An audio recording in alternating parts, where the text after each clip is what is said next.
आपण पाहत आहात ठळक घडामोड निर्भीड पत्रकारिता। शिक्षिकेनं विद्यार्थ्यांच्या मदतीनं सुपारी देऊन बॉयफ्रेंडला संपवलं। पंचवटी पोलीस ठाण्याच्या हद्दीत मध्यरात्रीच्या सुमारास एका निवृत्त पोलीस कर्मचाऱ्याच्या मुलाची निर्गुण हत्या झाली। या घटनेनं एकच खळबळ उडाली होती। 20 तारखेला मध्यरात्री 2:30 ते 3 वाजेच्या सुमारास अज्ञात संशयितांनी डोक्यात तीक्ष्ण हत्यारानं वार करून हत्या केली।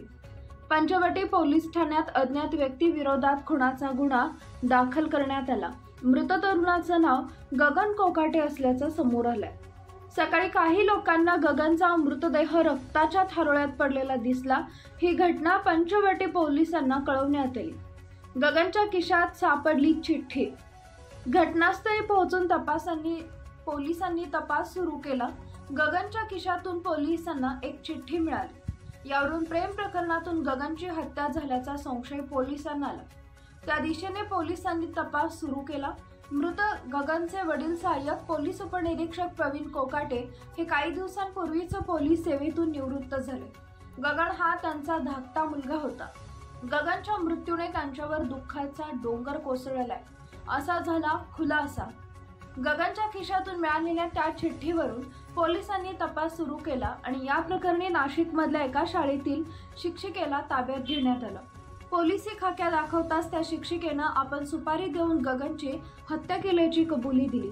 धक्कादायक म्हणजे गगनची हत्या करण्यासाठी तिनं आपल्याच विद्यार्थ्यांना 2 लाख रुपयांची सुपारी दिली होती। अनैतिक संबंधातून झालेल्या वादात ही हत्या घडवून आणण्यात आली। नेमकी घटना काय? आरोपी महिला शिक्षिकेचं नाव भावना कदम असं असून नाशिक मधल्या एका शाळेत ती भूगोल हा विषय शिकवते।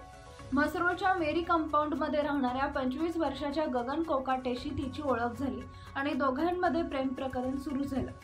आरोपी भावना कदम ही घरी ट्युशनही घेत होती। यासाठी गगन तिला विद्यार्थी मिळवून देण्यास मदत करायचा। 3 वर्ष भावना आणि गगनचं प्रेम प्रकरण सुरू होतं, पण गेल्या काही दिवसांपासून त्यांच्यात वाद सुरू झाले।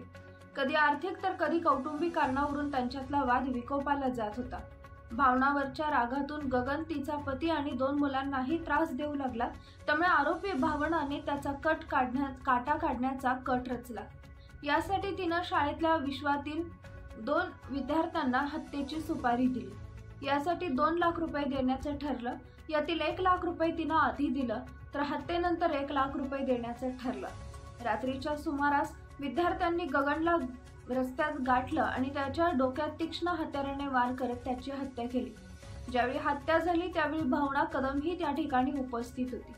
त्यानंतर सकाळी जेव्हा पोलीस घटनास्थळी दाखल झाले त्यावेळेस देखील भावना कदम तिथं पोहोचली आणि गगन मृत झालाय याची खात्री करून घेतली। पण गगनच्या खिशात सापडलेल्या चिठ्ठीमुळे सर्व कट उघडकीस आला। पंचवटी पोलिसांनी अवघ्या 4 तासात आरोपींना अटक केली।